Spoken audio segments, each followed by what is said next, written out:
नमस्ते सबैजनालाई। आज चाहिँ मैले फर्स्ट टाइम ट्राई गरेको ठुलो मोमो। हेर्नु त यो कति ठुलो छ। यो मोमो चाहिँ यहाँ सानो देख्छ, तर मेरो हातमा हेर्नु न, लिटरली यत्रो ठुलो छ कि यत्रो मुठी भर्यो भने यत्रो छ क्या। अनि यहाँ चाहिँ सानो देखिन्छ होइन, तर यो चाहिँ मैले आटाको प्योर घरमा आफैले बनाएको हो। अनि अचार आफैले बनाएको, एकदमै मिठो भएको थियो, एकदमै पिरो थियो।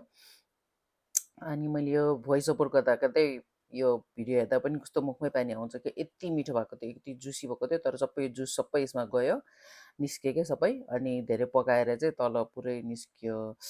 अनि एकदमै मिठो भएको थियो, एकदमै मिठो। अनि यो लिटरली यो मोमो चाहिँ यति ठुलो थियो कि त्यो सानो सानो मोमो खान्छ हामीले, त्यसको चाहिँ लगभग 4वटा जति पिस खाने थियो। यो त मैले 2टा खाँदाखेरि नै म ड्याम्मै अगाइहालेँ है।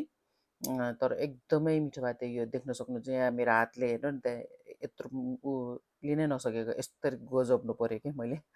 अनि यस्तरी खाएँ मैले, यस्तरी खाएँ, यस्तो मिठो भयो। तर मैले चाहिँ 2टा बाहेक अरू खानै सकिनँ। अनि त्यो निस्क्यो, त्यहाँ किमा देख्न सक्नुहुन्छ कति ठुलो छ पिस है, त्यहाँबाट निस्क्यो, खाएँ, यो पनि खाएँ, एकदम मिठो भयो।